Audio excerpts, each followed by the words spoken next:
What's up guys, my name is Tiara aka Bookworm Babe and welcome back to my channel. Today we're going to be talking about the books that I read during the month of January, but before we get into it I want you guys to do me a huge favor.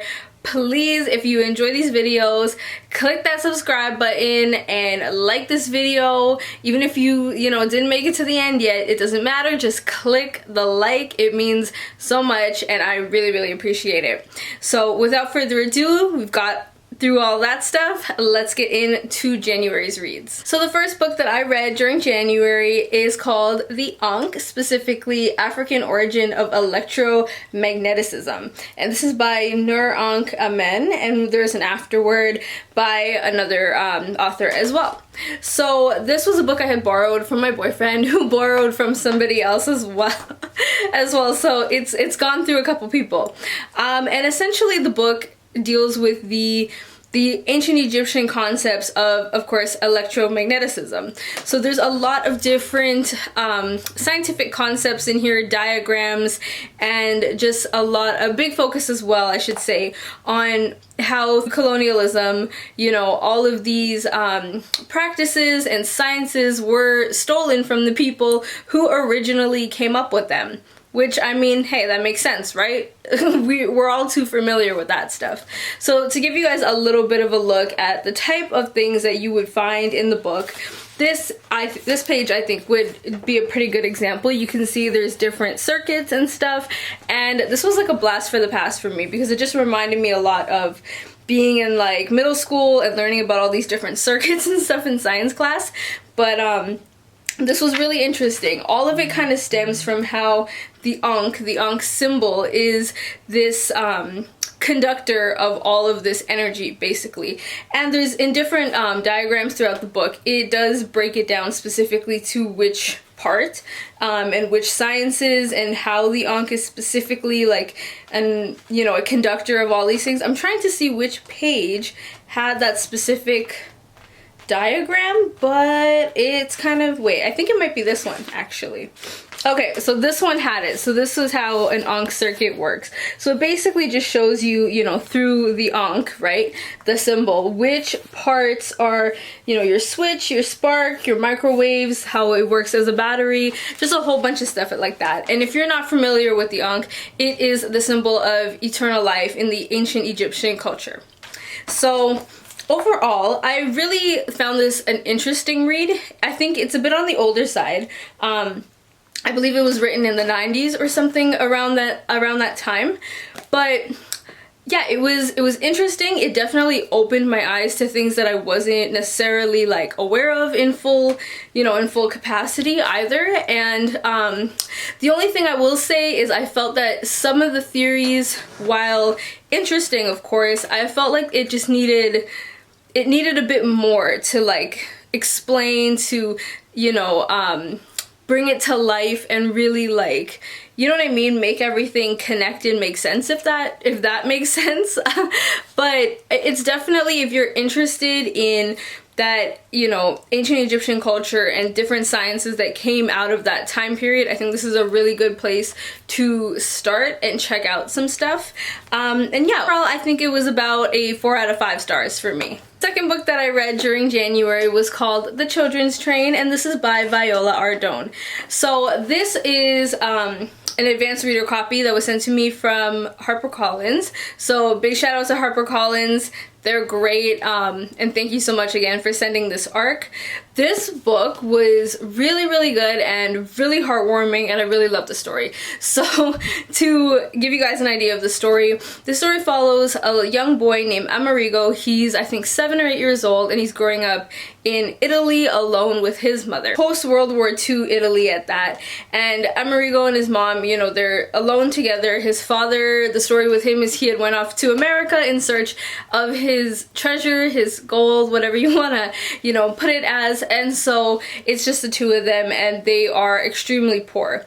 So when an offer comes up from, you know, the country to send the poorer children north to live with basically foster families where, you know, they'll be able to be provided for, fed, clothed, all of that stuff, Amerigo's mom basically makes the decision to send him up there for the winter in order to kind of relieve the burden on both of them, because Amerigo helps her out by doing little odd jobs around the neighborhood, collecting like rags and stuff like that for them to kind of resell to people or use for other projects and stuff like that. Amerigo and his two friends get on this train, and this is where the name would come from, the children's train, because it's a train of all children.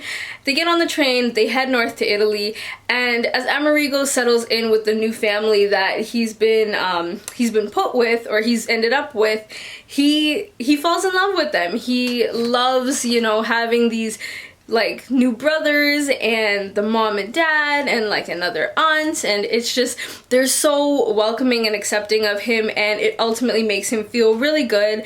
And then when he does have to go back home and rejoin his mother, it makes things really difficult, and he ultimately just has a really difficult time readjusting back to the life that he used to live now that he knows, you know, what kind of like what the other side is like, if that makes sense.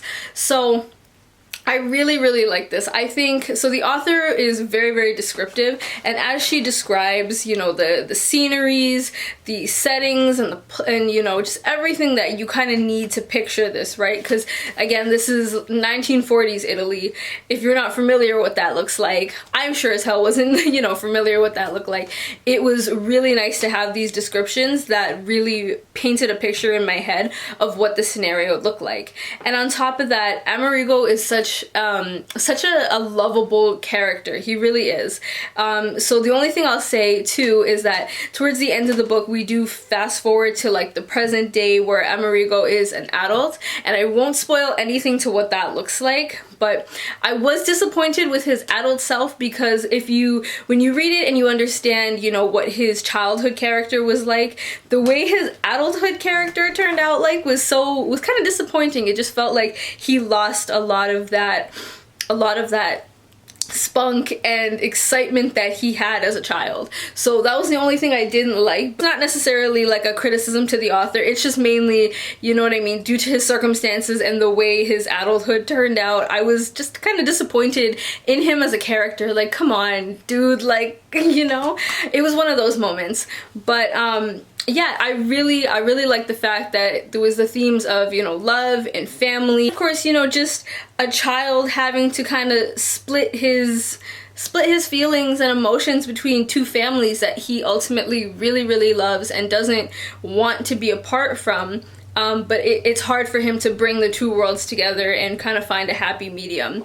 So I really, like I said, enjoyed this, and the book was a 4.5 for me. My third book of January, we're gonna move into some poetry. I had We Used to Waitress, and this is written by Jihan Ramroop. Shout out to Jihan for sending me this to review as well. I really appreciated it, and I really loved it. So this is Jihan's first book. She did a poetry memoir, and honestly, I was so, like, I enjoyed this so much. I read it out in a day. It was beautiful. Like, it was honestly so beautiful. You know, I didn't know what to expect at first, you know what I mean? I didn't really know like the genre or anything behind the poetry, but it's great. And the fact is, like, she's very talented in articulating herself through her poetry. It paints really great pictures of the emotion and the feeling that she's obviously trying to portray in whatever situation, and she just puts her words together beautifully. Honestly, so beautifully. The book deals with a range of topics from, you know, love and heartbreak, as well as, you know, suffering with sadness and, you know, family, depressions, alcoholism. So I guess I'll say there's a trigger warning there if any of that might be triggering, but honestly thought even the heavier topics she handled so beautifully, and I was just honestly blown away. Like that's just kind of what I have to say on that. And I will say as well, so Jihan is a Indo-Caribbean author. She is Guyanese, so if you are looking to add a Indo-Caribbean poet to your list anytime soon, please go check out Jihan's poetry memoir. And of course, as always, with all the books that I read, everything's linked in my bio if you want to check them out. Now for the final book of January, which was book number 4, I read The Storm, and this is by Arif Anwar.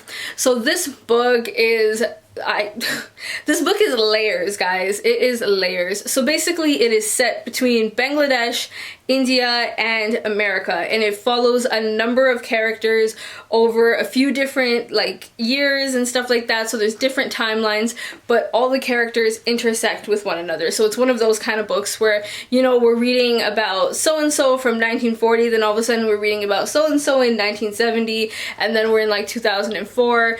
So there's a number of characters. So we have to start off with Hanufa and her husband Jamir. They are living in a small village in Bangladesh. They're very poor. Jamir is a fisherman, like he works on a fish boat and stuff. And they have a young son, and they're basically just doing their best to get by.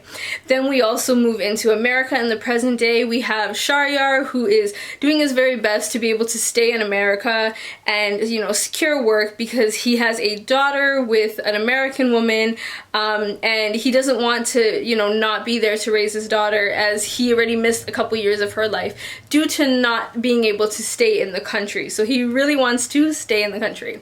There is Rahim and Zahira. Rahim and Zahira are, you know, well-to-do couple, and due to a lot of the conflicts going on in India, they had to leave and relocate to Bangladesh. And there's a lot of history in this book as well, which I'll mention in a second.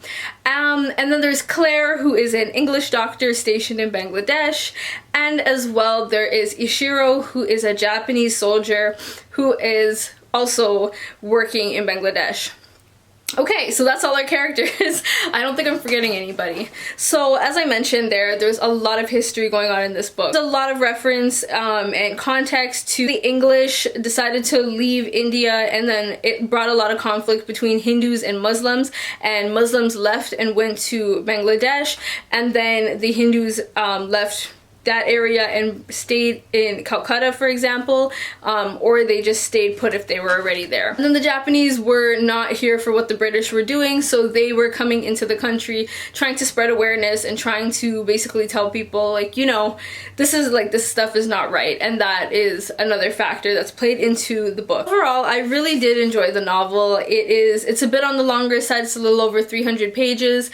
But I liked the way all the characters were woven in with one another, and I feel like as you slowly saw the way everyone was connected and saw like the ironies and the little like secret hints and everything, it was perfect. And I love the way things like come together, and authors do that really well, and I think Arif Anwar did a great job in you know, putting that together with this book. I will say at times I felt certain characters, their storylines got a little bit dull, and I just wanted to move on to the next character, or I wanted to go back to like the character I just finished reading about, because their storyline was like, you know, like I was shook. But it happens. Sometimes you kind of have to plateau in order to, you know, climax again. So I get it, and that's totally okay. There's a lot of themes that go on in this book. There's love, there's family, there's culture. I think culture is also a really big one as well, and I love the way he dealt with that in here too. As well as like family and people's ties to their families, and just, you know, wanting to always be a part of the place where, you know, the place where their roots are. Yeah, each of the characters was so rich, and you know, they all had their own inner struggles as well as their, you know, outside struggles, and I think everything tied in really well in that sense. That being said, this was definitely a 4.5 for me. Like I said, I really enjoyed it. Other than just a few of those like dull storyline moments, it was great, and I really liked the history behind it, because I'm a history nerd, so That stuff is awesome to me, and yeah, I would definitely recommend checking this one out too. Alright guys, that is it for me today. Those are the 4 books that I read during the month of January. I am seriously looking forward to my February reads because I've already started off with, oh, God knows, probably one of my favorites. I can already tell it's going to be one of my favorites of 2021, and I am itching to talk about it. So I'm seriously looking forward to the February wrap up, and I hope you guys will look forward to it and join me for that too. So I will talk to you guys next week in my next video. Please remember to like and subscribe. Let's get this channel popping, guys. Take care and stay safe, and I will see you guys next week. Bye!